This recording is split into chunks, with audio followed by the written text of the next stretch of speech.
Sumainyo ang Panginoon. At sumaiyo rin. Ang mabuting balita ng Panginoon ayon kay San Mateo. Papuri sa iyo, Panginoon.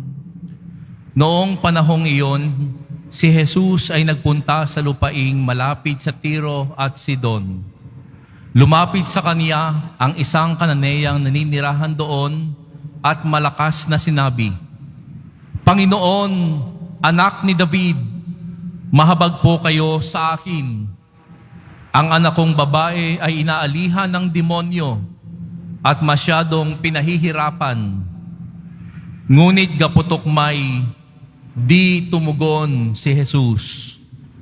At lumapit ang kanyang mga alagad at sinabi sa kanya, "Pagbigyan na nga po ninyo." At nang umalis, siya ay nag-iingay at susunod-sunod sa atin. Sumagot si Jesus, "Sa mga tupang naliligaw ng sambahayan ng Israel lamang ako sinugo." Ngunit lumapit sa kaniya ang babae, lumuhod sa harapan at ang sabi, "Tulungan po ninyo ako, Panginoon." Sumagot si Jesus, "Hindi dapat kunin ang pagkain ng mga anak upang ihagis sa mga tuta." "Tunay nga po, Panginoon," tugon ng babae. Ngunit ang mga tuta man ay nagsisikain ng mumong nalalaglag sa hapag ng kanilang Panginoon. Kaya't sinabi sa kanya ni Jesus, "Napakalaki ng iyong pananalig, mangyayari ang hinihiling mo." At noon di gumaling ang kaniyang anak. Ang mabuting balita ng Panginoon. Pinupuri ka namin, Panginoong Hesukristo. Magsiupo po muna ang lahat.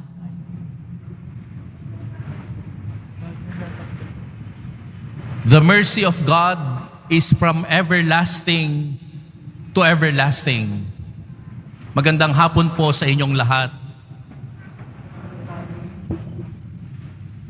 Kung meron mang tatahi sa lahat ng mga pagbasa sa linggong ito, mula sa unang pagbasa sa Salmo, ikalawang pagbasa, at sa ating Ebanghelyo, ang pinakatema po ng ating mga pagbasa ay ang awa ng Diyos para sa lahat. Unahin natin ang unang pagbasa. Mula po ito sa aklat ni Propeta Isaías. Bakit nasabi nating ang awa ng Diyos ay para sa lahat? Sapagkat ang Diyos, kabilang po sa kanyang mga minamahal at tinitipon, lahat. Ito man po ay mga dayuhan at mga hintil, kabilang po sa kanyang tinitipon. Ibig sabihin po dito, ang awa ng Diyos hindi lamang sa kanyang pinili. Kasi kung ating matatandaan po sa Old Testament, meron po tayong tinatawag na chosen people. Sino po yun? Yun yung mga Israelita.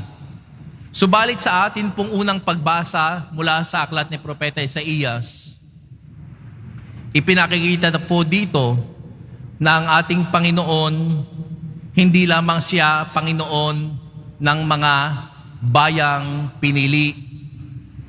Ang Panginoon, ito rin po ay kabilang dito ang mga hintil, yung mga hindi pinili. Di ba minsan hindi tayo pinipili? Akala natin baliwala na. Pero sa Panginoon, if you do not belong to the chosen people of Israel, naisabihin sa atin ngayon ng Panginoon, pinipili kita. Sinasabi dito, ayon sa katarungan at laging matuwid ang iyong gagawin, ang pagliligtas ko'y di magluluwat. Ito'y darating, ito'y mahahayag. Dadalhin ko kayo sa Sion, sa aking banal na bundok. Ipadarama ko sa inyo ang kagalakan ng aking templo. Ito ang pinakamaganda. Ang templo ko'y tatawaging bahay dalanginan ng lahat ng bansa. Lahat ng bansa, ibig sabihin, hindi na lamang po yung mga piniling bayan ng Israel ang masasabi nating kinalulugdan ng Diyos, kundi lahat. In short, ang awa ng Diyos ay para sa lahat. Sa atin pong salmong tugunan, meron din tayong resonance ng temang ang awa ng Diyos ay para sa lahat. Sinasabi sa ating salmo, naway magpuri sa iyo ang lahat ng mga tao. At hinihiling po dito na, Diyos, o Diyos, pagpalain mo kamit kahabagan. Panginoon, kami iyong kaawaan. Again, yung topic tungkol po sa awa ng Diyos para sa lahat. At sa ating ikalawang pagbasa mula sa sulat ni Apostol San Pablo sa mga taga-Roma, maririnig din natin na kung saan ang habag daw ng Diyos sa mga hintil ay yun din ang tatanggapin ng bayan ng Israel. Ang Diyos ay hindi nagbabago ng isip tungkol sa kanyang kaloob at pagtawag. Gayon din naman sila'y naging masuwayin. Ngayong kayo'y kinahahabagan upang sila'y kahabagan din. Sapagkat hinahayaan ng Diyos na maalipin ang kanilang kasalanan ng lahat ng tao upang maipadama sa kanila ang kaniyang habag. Again, yung tema ng habag, yung tema ng awa ay lumilitaw. At lalo na sa ating ebanghelyo, the mercy of God is from everlasting to everlasting. Kung nakikinig po kayo kanina sa ating ebanghelyo, mayroong isang babaeng Kananeya. Siya ay isang hintil. Ibig sabihin, hindi siya kabilang sa chosen people of Israel. Subalit desperada siya. Bakit po mga kapatid? May hinihiling siya. Anong hinihiling niya? Panginoon, pagalingin niyo po yung aking anak. Sinasapian ng demonyo. Sa kanyang paghiling sa Panginoon, may 3 pong barriers sa ating pagninilay. Una, the barrier of race. Siya po'y isang Kananeya, si Jesus ay isang Israelita. Anong ibig sabihin po nito mga kapatid? Mas mababa kasi ang tingin nung panahon ni Jesus, mas mababa po ang tingin sa mga Kananeya, sa mga hentil. Second class. Ang first class, yung mga Israelita. The barrier of race. Second point, the barrier of gender. Nung panahon ni Jesus, ang mga babae po ay second class. Kaya wala kang karapatang ikaw ang humiling sa isang lalaki. Ikaw ang magsasabi ng kailangan mo. Subalit, naging hadlang po ba doon sa babae yung barrier of gender at barrier of race? Na-stop ba siya? Tumigil ba siya sa paggiling kay Jesus? Hindi. Hindi naging hadlang yung barrier. Anong ginawa niya? Nilampasan niya yung barrier upang magpatuloy sa paghiling sa Panginoong Jesus. Anong sinabi po niya mga kapatid? Panginoon, anak ni David, mahabag po kayo sa akin. Walang makapipigil sa isang taong desperado. Are you desperate for God's mercy? Ang babae po sa ating ebanghelyo, desperado sa awa ng Diyos. Kayong mga nagsisimba dito sa Quiapo, marami kayong hinihiling sa Diyos. Bakit kayo nandito? Katulad siguro kayo ng babae sa ating ebanghelyo. Yung babae kasing Kananeya, wala na siyang matakbuhan. Wala nang ibang mapuntahan. tumakbo na siya kay Jesus. Kahit alam niyang pwede siyang mapahiya, hindi na niya ininda ang barrier of race, barrier of gender. Ang mahalaga, kahit mapahiya ako, basta gumaling ang anak ko. Ganyan po ang mga magulang.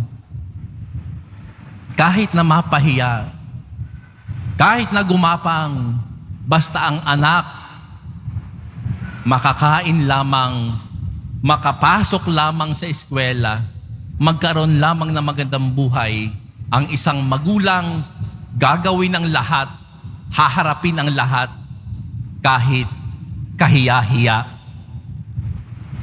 Pangatlong barrier na nalampasan po ng Cananea ay ang barrier of religion.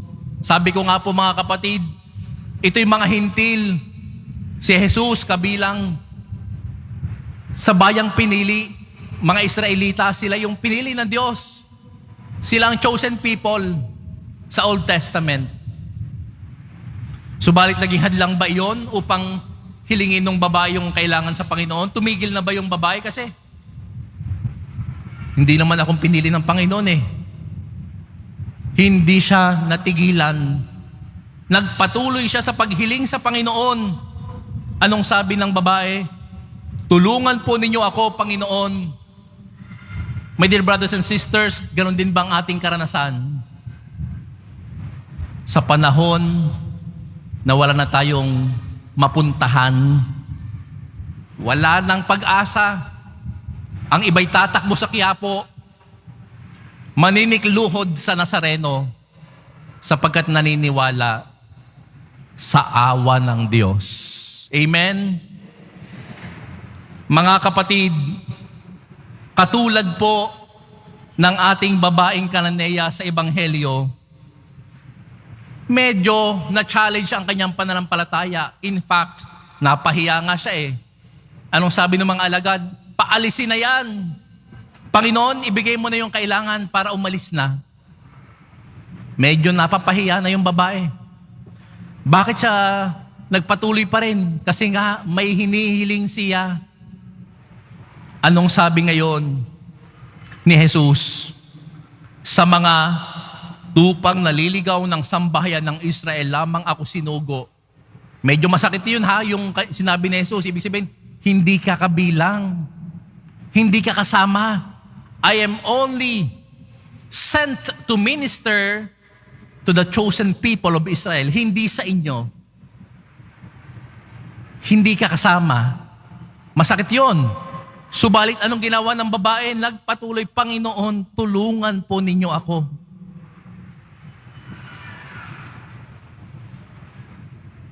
Sinabi ni Jesus, hindi dapat kunin ang pagkain ng mga anak upang ihagi sa mga tuta. Ano yung mga anak dito? Ito yung mga Israelita. Sino yung mga tuta? Yung mga tuta, yun po yung mga hindi kabilang sa bayan ng Diyos. Kasama yung babae sa hindi kabilang. Mas masakit na naman itong kanyang narinig. Ha? Na-degrade na siya. Minaliit. Subalit, anong naging reaksyon ng babae? Sumuko ba siya? Tumigil ba siya sa paghiling sa Panginoon? Hindi siya tumigil. Bakit po mga kapatid? Sapagkat ganun na lang ang kanyang pagmamahal sa kanyang anak, gusto niyang gumaling ang kanyang anak. Kaya't kahit siya ang mapahiya, basta gumaling ang anak, gagawin ng isang ina. My dear brothers and sisters, doon nakita ni Jesus kung gaano kalaki ang pananalig ng babae. Sapagkat sabi ng babae, tunay nga po Panginoon, ngunit ang mga tutaman ay nagsisikain ng mumong nalalaglag sa hapag ng kanilang Panginoon. The woman is not asking for everything. The woman is just asking for crumbs sa mga mumulang. Panginoon, kahit konti lang, ipagkaloob mo lamang ito, sapat na para sa akin. Nakita ni Jesus kung gaano kalaki ang pananampalataya ng babaeng ito. At sinabi niya, mangyayari ang hinihiling mo. My dear brothers and sisters, we are called to be persistent in front of the barriers in life. Maraming hadlang sa inyo, sa inyong paglapit kay Jesus. Subalit, tinatawagan tayo ni Jesus. Lampasan mo ang lahat ng hadlang sapagkat ang awa ko ay para sa lahat. Ang awa ko ay nag-uumapaw. Huwag tayong mahiyang magsabi kay Jesus ng ganito, Panginoon, tulungan po ninyo ako. At sa banal na Eucharistia, mga kapatid, palagi nating nasasaksihan ang awa ng Diyos para sa lahat. Sa banal na Eucharistia, hindi lamang ibinibigay ni Jesus ang mumo, ibinibigay niya ang katawan at dugo niya para sa atin. Anong ibig sabihin noon? Hindi ka minamaliit ni Jesus. Mahalaga ka sa Kanya. Kaya't hindi mumo ang ibibigay sa iyo. Anong sinasabi ni Jesus? Ito ang aking katawan na ihahandog para sa inyo. Ibig sabihin, mahal ka ni Jesus. Sapagkat ang Kanyang ibinigay, hindi mumo. Ang Kanyang ibinigay, yung lahat-lahat sa Kanya. Amen? At dahil dito, mga kapatid, patuloy tayong magsumamo kay Jesus. Huwag tayong mahihiya. Panginoon, kailangan ko ng awa at pagmamahal mo. Panginoon, tulungan mo ako. Amen.